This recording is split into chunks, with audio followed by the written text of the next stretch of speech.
Bonjour, dans cette vidéo, nous allons voir comment sauvegarder et restaurer des fichiers sous Windows 10 et Windows 11, sauvegarder également le système et restaurer le système, et tout ça avec les outils qui sont intégrés à Windows.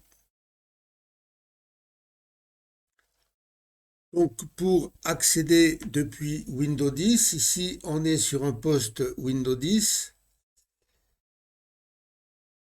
Il faut aller dans les paramètres.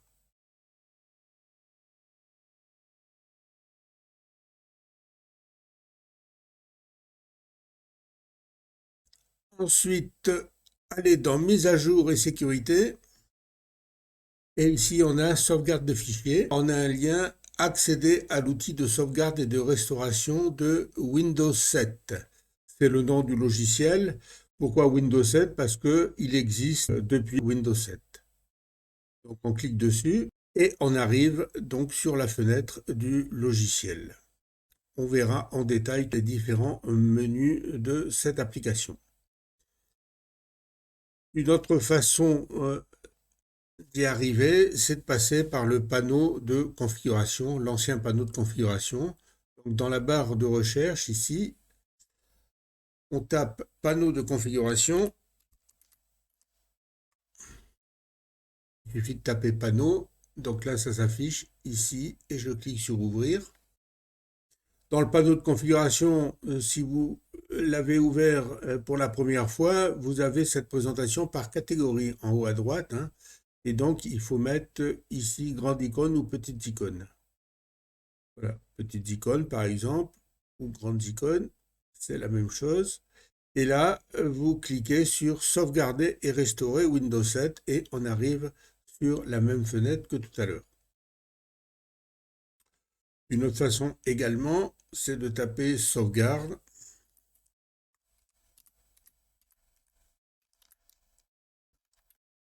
Paramètres de sauvegarde, on fait ouvrir. On arrive sur paramètres et sauvegarde de fichiers comme tout à l'heure et on clique sur ce lien. Si on tape sauvegarde dans Windows 11, on arrive sur un logiciel qui vous propose de sauvegarder sur Microsoft OneDrive, ce qui n'est pas ce qu'on cherche ici. Et donc la seule façon, a priori sur Windows 11, c'est de passer par le panneau de configuration, puisque dans les paramètres, on n'arrive pas à y accéder directement. Ou du moins, je n'ai pas trouvé. Donc là, on tape, comme tout à l'heure, panneau de configuration. Il suffit de taper panneau, je clique sur ouvrir et on arrive exactement à la même fenêtre que sous Windows 10 avec sauvegarder et restaurer Windows 7. On clique et on arrive exactement au même logiciel. Et donc, on va faire ces sauvegardes et manipuler sous Windows 11, puisque c'est exactement la même chose sous Windows 10. Donc dans l'application sauvegarder et restaurer Windows 7, on a à la fois la possibilité de sauvegarder des fichiers de données, des images, des documents, de la musique, les données personnelles, des fichiers également de Windows. Et puis on a également la possibilité de créer une image système de façon à pouvoir sauvegarder Windows et pouvoir restaurer la sauvegarde en cas de problème ou si l'ordinateur ne démarre pas. On va commencer par utiliser la sauvegarde des fichiers. J'ai connecté sur l'ordinateur un disque dur externe sur lequel je vais faire les sauvegardes. Il est déconseillé de faire les sauvegardes sur votre disque dur de l'ordinateur parce que s'il tombe en panne ou si des fichiers disparaissent, vous risquez de perdre vos sauvegardes également. Donc les sauvegardes, il faut toujours les faire sur un emplacement de stockage différent de l'ordinateur. L'idéal étant de faire des sauvegardes sur des disques durs externes, donc des supports séparés, et également sur le cloud de façon à avoir plus de sécurité. Sur cet ordinateur, j'ai un disque dur SSD avec deux partitions. Une partition où on a installé Windows et une partition, donc un disque D, où sont enregistrées toutes les données personnelles, hein, ou les données des utilisateurs de l'ordinateur. Ceci permet de séparer le système et les données. On a ici le disque dur externe sur lequel on va faire les sauvegardes, hein, et ici il a la lettre E. Ici on peut gérer l'espace qu'il y a sur le lecteur. Il faut être en mode administrateur, donc je vais devoir à chaque fois rentrer le mot de passe.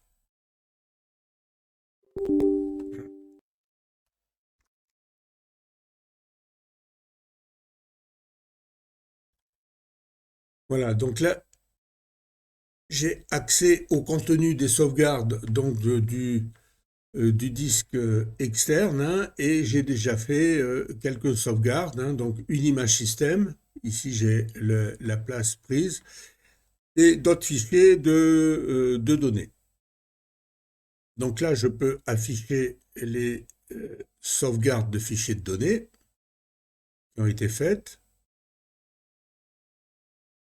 Je peux supprimer cette sauvegarde pour faire de la place. Et je peux modifier également les paramètres. On verra ça plus tard.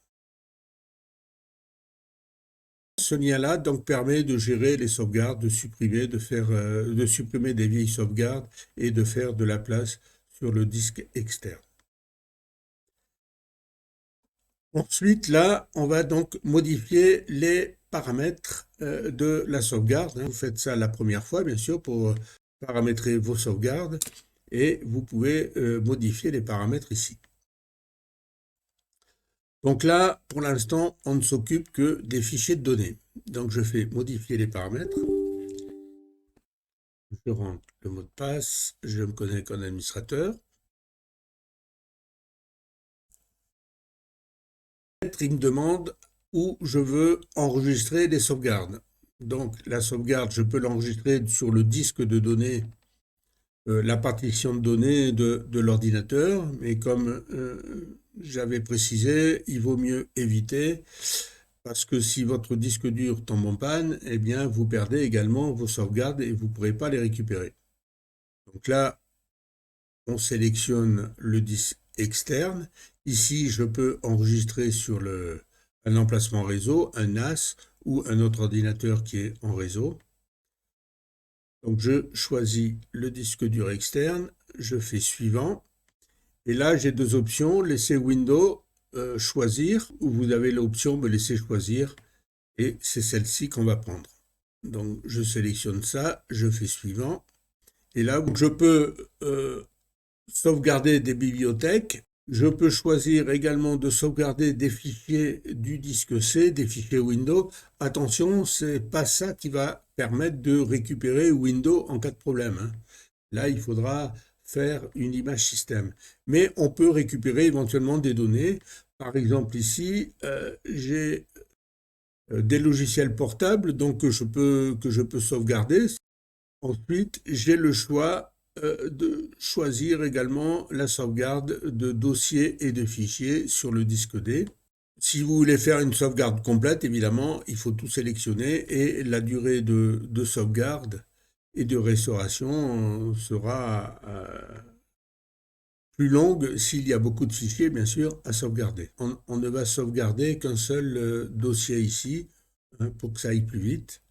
Donc ça, je le désélectionne, et également les outils portables. Donc je ne vais ici sauvegarder qu'un seul dossier qui s'appelle Avatar. Donc je fais suivant. Je peux enregistrer les paramètres et quitter. Vous pouvez avoir une planification automatique des sauvegardes, hein, dans le temps. Donc là, on peut choisir la fréquence tous les jours, toutes les semaines, tous les mois. Bon, là, on va mettre tous les mois, par exemple. Et puis, le 15e jour du mois, et à partir de 19h. Voilà. Sinon, Si on ne veut pas la sauvegarde automatique et régulière, on désactive la case. Ma sauvegarde est donc configurée. Voilà. Donc là, on voit bien le 15 de chaque mois à 19 heures. Donc maintenant, je vais lancer ma sauvegarde. Donc on clique, on repasse en mode administrateur.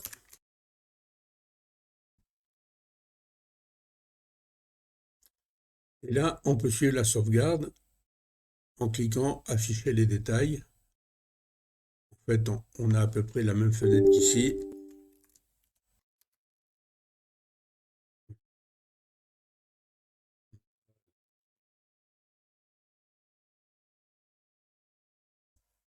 La sauvegarde est terminée. J'ai sauvegardé mon dossier. Alors, ce que je vais faire, c'est aller sur ce dossier. Il est sur T.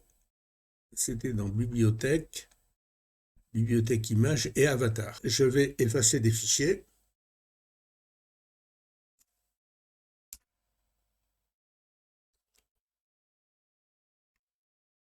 Je vais copier ici des images, des captures d'écran par exemple.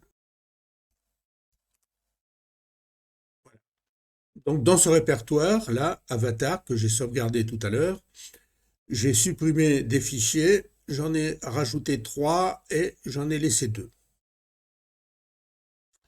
On va donc essayer de restaurer le dossier qu'on a sauvegardé, le dossier Avatar, pour récupérer les images qu'on a effacées. Je clique ici sur Restaurer les fichiers.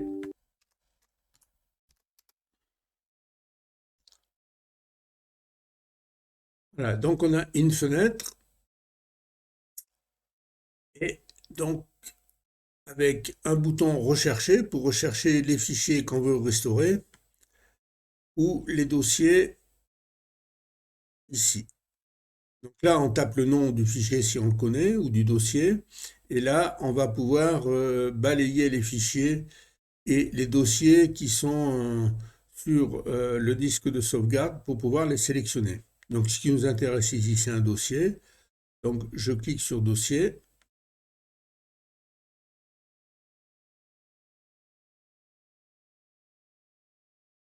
Et donc il va bien sur la sauvegarde du disque externe. Là, on voit qu'on a les sauvegardes qui concernent le lecteur C, donc les fichiers Windows que j'avais sauvegardés. Et les fichiers et dossiers qui sont sur le disque D. Donc, si Avatar était sur le disque D, donc je clique là, voilà, c'était dans Bibliothèque. On a également d'autres sauvegardes qui ont été faites précédemment.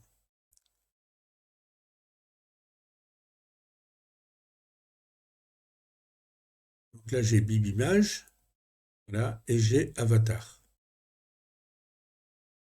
Je sélectionne mon dossier. Voilà. Et j'ai ici le choix de restaurer les fichiers, soit dans l'emplacement d'origine, c'est-à-dire sur le disque D, là où ils étaient, avant qu'ils soient effacés, ou du moins les fichiers qui ont été effacés, ou soit choisir un emplacement ici, et donc je peux le faire n'importe où. Donc on va restaurer dans l'emplacement d'origine, et je clique sur Restaurer. Les fichiers que j'avais pas effacés dans le répertoire, il y avait un fichier qui s'appelait œil2 et il demande si je remplace, comme il est toujours sur le dossier, est-ce que je le remplace par la sauvegarde ou est-ce que je ne le copie pas? Donc je ne vais pas le copier. Et là, le deuxième fichier qui restait, il me demande si je veux le remplacer par la sauvegarde ou pas. On va le remplacer. Et là, donc, je peux afficher les fichiers qui ont été restaurés. Voilà. Donc là, il me remet sur le disque D, dans ma bibliothèque, je vais dans Avatar, voilà, et là, vous voyez que j'ai récupéré les fichiers que j'avais effacés.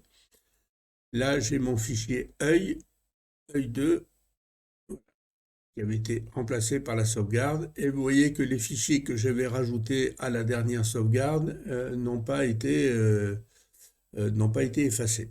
Si vous avez plusieurs sauvegardes et plusieurs dates de sauvegarde, vous pouvez bien sûr choisir votre sauvegarde. On va refaire une autre sauvegarde. Je fais sauvegarder maintenant. Alors bien sûr, une fois qu'on a modifié, paramétré sa sauvegarde, hein, c'est pas la peine de la changer. On ne modifie la sauvegarde que si on veut rajouter des fichiers ou des dossiers.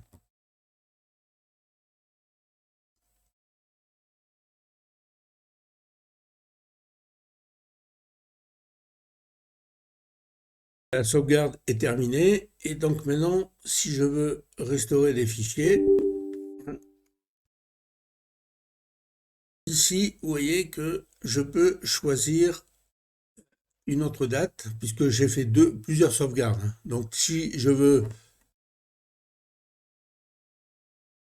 sauvegarder une autre date, vous voyez que là, j'ai le choix des différentes sauvegardes. Donc j'ai fait des sauvegardes le 28, le 29, celle qu'on a fait tout à l'heure et celle que je viens de faire maintenant. Et donc si vous voulez récupérer un fichier assez ancien, eh bien vous prenez une sauvegarde assez ancienne et vous récupérez donc ici les fichiers anciens, plus anciens en fonction de la date de la sauvegarde.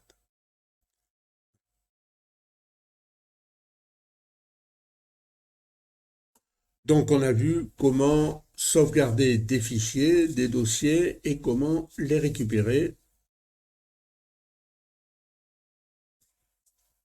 On va voir maintenant comment sauvegarder le système. Alors sauvegarder le système, là, cette fois-ci, on s'occupe de Windows,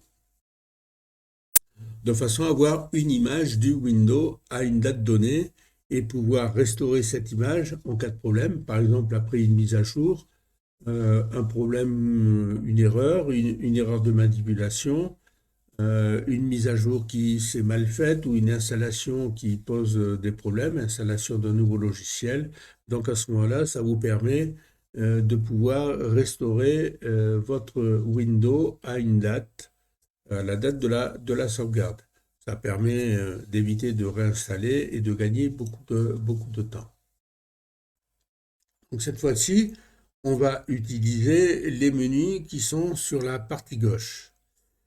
Alors la première chose qu'on va faire, c'est créer une image système. Donc, on clique là-dessus, il faut repasser en mode administrateur.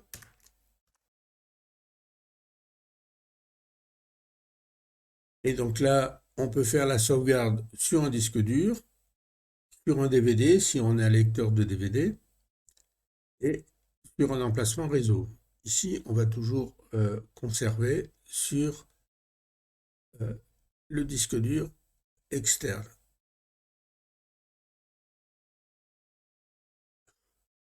Et donc là, on choisit les partitions qu'on va sauvegarder.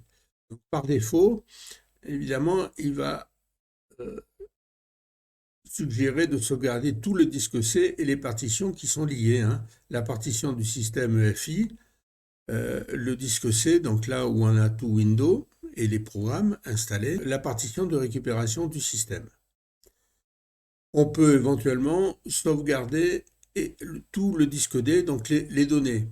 Alors ça, c'est pas intéressant de le faire parce que si vous sauvegardez votre disque D, ici, quand vous allez faire la restauration, eh bien, vous allez restaurer des données personnelles qui sont anciennes et donc ça risque d'écraser également des fichiers plus récents.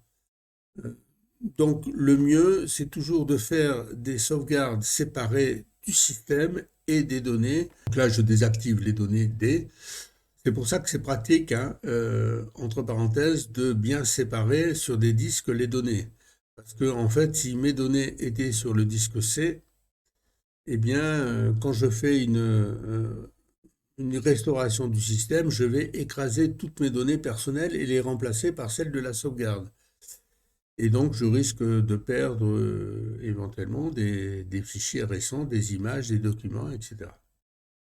Donc toujours séparer les données du système, c'est beaucoup plus intéressant, et puis la sauvegarde prendra moins de place et durera un peu moins longtemps. Donc là, je fais sur suivant. Voilà. Donc là, il me dit, comme j'ai une partition chiffrée par BitLocker, il me prévient que la sauvegarde, elle, ne sera pas chiffrée. Et donc, si j'ai des données vraiment confidentielles, il faut mettre le disque dur en lieu sûr.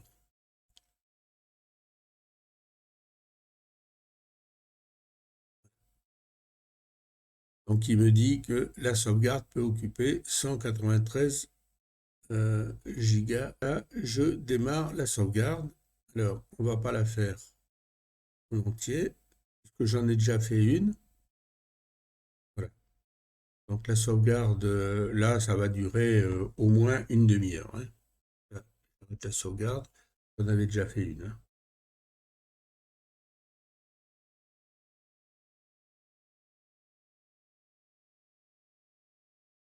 Et on va voir tout de suite après comment récupérer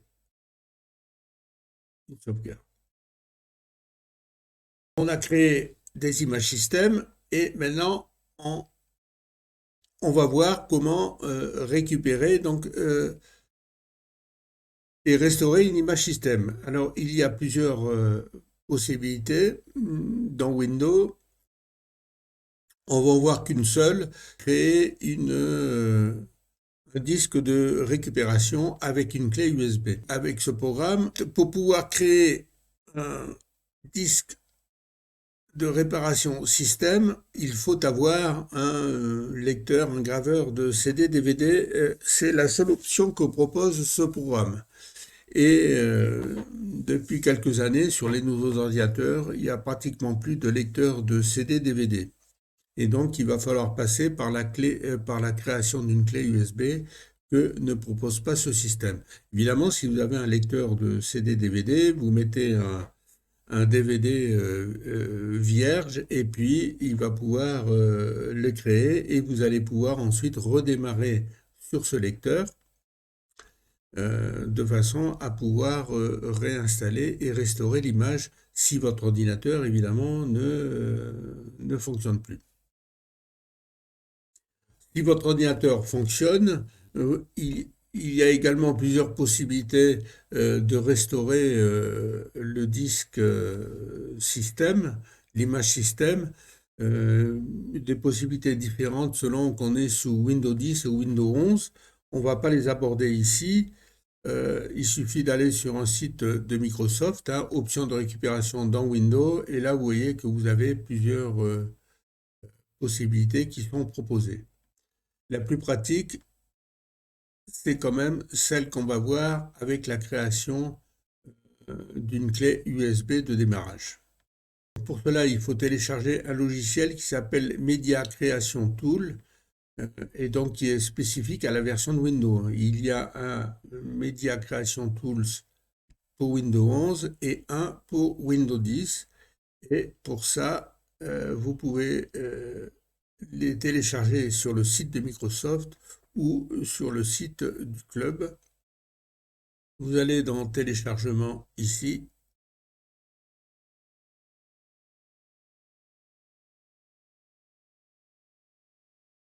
Vous allez dans sauvegarder installation.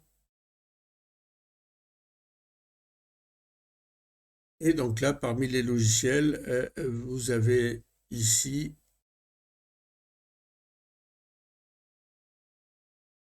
Media Creation Tools pour Windows 10 ou Media Creation Tools pour Windows 11.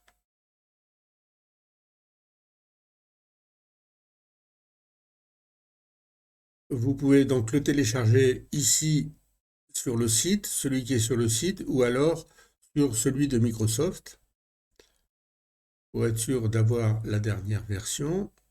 Donc vous cliquez sur l'éditeur ici, et vous aurez le lien de Microsoft pour télécharger. Donc là, il vous propose plusieurs solutions. On va prendre la création d'un support d'installation de Windows 11.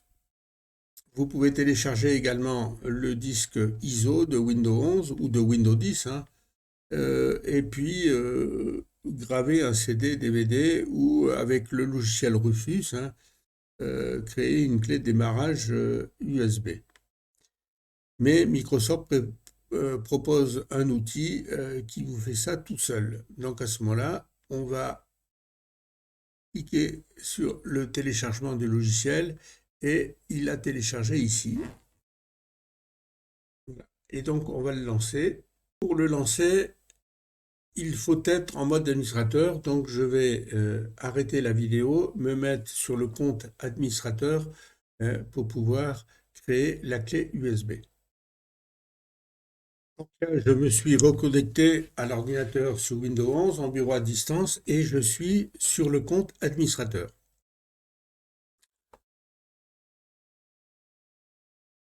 J'ai remplacé donc le disque dur par une clé USB de 8 gigaoctets.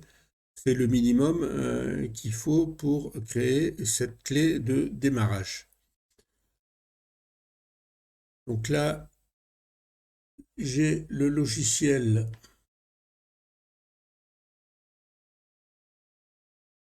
que j'ai téléchargé, Media Creation Tools, et ici, et je vais le lancer. Donc je suis en mode administrateur.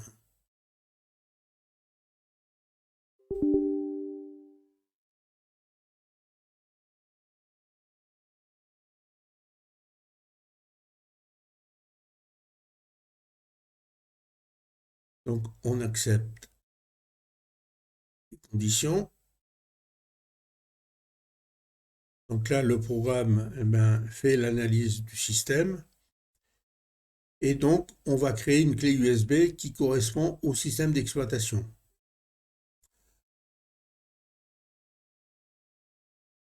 Donc, en ayant cette case cochée, il va prendre les caractéristiques du Windows qui est déjà installé, hein. Si je décoche, eh bien, je n'ai pas le choix d'une autre version de Windows, mais j'ai le choix pour changer éventuellement la langue, ce qui ne m'intéresse pas. Et je fais suivant. Donc là, j'ai le choix entre télécharger un fichier ISO de Windows 11. Et donc, ce fichier ISO, je peux le graver ensuite sur un DVD et faire un disque de démarrage là-dessus. Mais ce qui m'intéresse, moi, c'est sur donc, la clé USB. Donc là, on précise bien que la clé doit faire au moins 8 Go. Je fais suivant. Et donc, j'ai ici ma clé USB qui est ici. Alors, je vous conseille il ne faut pas se tromper puisque la clé USB va être effacée, donc de mettre qu'une seule clé USB, hein, et de retirer tout ce qui est branché à votre ordinateur pour ne pas vous tromper. Donc là, je ne peux pas me tromper, j'en ai qu'une seule, hein, et c'est celle qui fait 8 Go. Donc je la sélectionne. Le logiciel va commencer à préparer la clé USB. Donc, dans un premier temps, Media Creation Tools va télécharger Windows 11 et ensuite il va créer la clé USB démarrable, bootable. Donc, la vitesse de téléchargement dépend de votre connexion Internet, notamment si vous avez la fibre ou pas.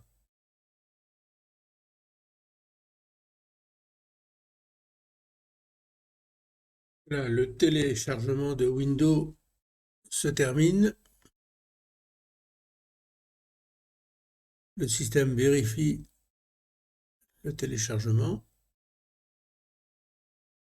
Et là, il est en train donc de créer la clé USB.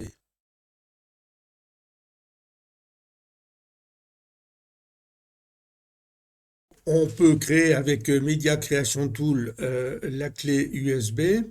Donc, on ne va pas attendre la fin de cette création. Une autre façon de créer une clé USB bootable, c'est d'utiliser le logiciel Rufus. Alors, ce logiciel, vous avez déjà un tutoriel sur le site. Il suffit ici de taper Rufus dans la zone de recherche. Voilà, et là vous avez un article créer une clé USB démarrable avec Rufus et vous avez ici un tutoriel complet. On va le faire. On télécharge d'abord une image de Windows 11, l'ISO, tout à l'heure, comme on a vu avec Media Creation Tools, par exemple, ou directement sur le site de Microsoft. Hein. Donc là, j'ai une image ISO de Windows 11 que j'ai téléchargée à l'aide de Media Creation Tools.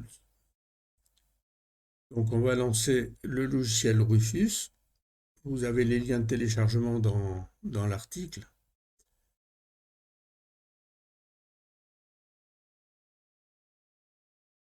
Voilà le logiciel. Donc je sélectionne la clé USB ici. Je sélectionne l'image de Windows. Donc je prends bien l'image Windows 11. Là, schéma de partition GPT, démarrer. Donc avec le logiciel Rufus, on peut supprimer quelques contraintes si vous avez un ordinateur qui n'est pas compatible tout à fait avec Windows 11, notamment si vous n'avez pas le TPM2, le Secure Boot, etc. C'est quand on veut installer Windows 10, Windows 11, pardon, à partir de cette clé. Et donc là, on prévient que la clé va être formatée et toutes les données effacées. Donc là, il partitionne la clé USB.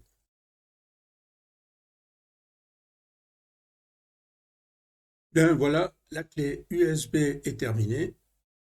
Donc, on ferme le logiciel et on peut donc utiliser cette clé USB au démarrage de l'ordinateur.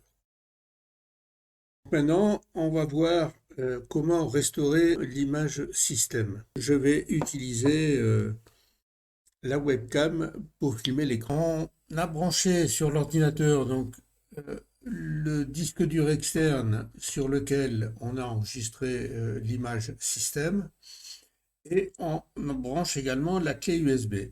Et donc maintenant, il va falloir démarrer et booter sur la clé USB et pas sur le disque dur. Et pour ça, il faut passer par le BIOS ou l'UEFI de l'ordinateur. Donc pour ça, vous avez le démarrage, donc il va falloir appuyer sur une touche de l'ordinateur et ça dépend des marques des ordinateurs et des cartes mères.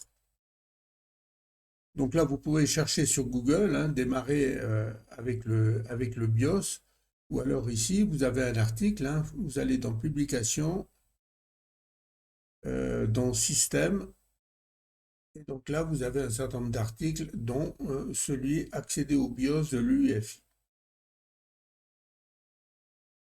Et donc, vous avez un certain nombre d'exemples de touches et de vidéos pour vous montrer comment démarrer à partir de l'USB, de la clé USB.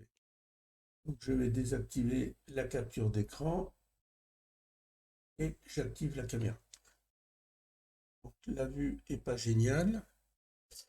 Donc moi, c'est un Asus. J'ai vu que pour le démarrer, il faut appuyer sur la touche Échappe ou F2. Alors, quand on démarre l'ordinateur, donc on démarre et il faut vite au démarrage appuyer sur l'une des touches pour arriver sur le BIOS ou l'UEFI.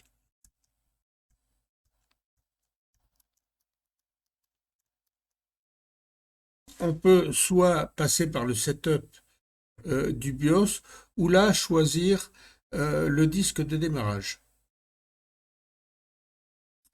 Donc là, vous voyez, je démarre ici sur Windows Boot Manager, donc en fait c'est le disque, ou alors je peux choisir de démarrer sur ma clé USB bootable qu'il a reconnue. Sinon, je vais dans le setup.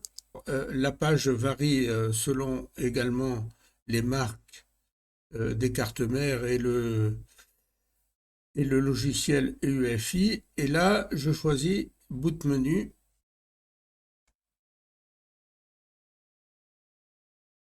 Et donc, je peux choisir de démarrer sur la clé USB.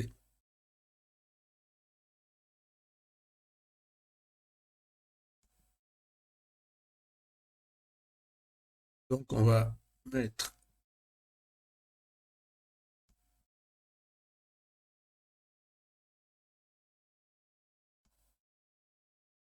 démarrage sur la clé USB.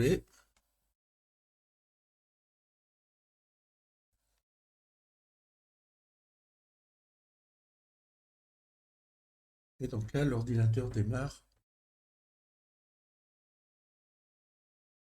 sur la clé USB. Voilà. Donc là, on est bien sur la clé de démarrage. Donc là, on veut bien installer en français et on fait sur suivant.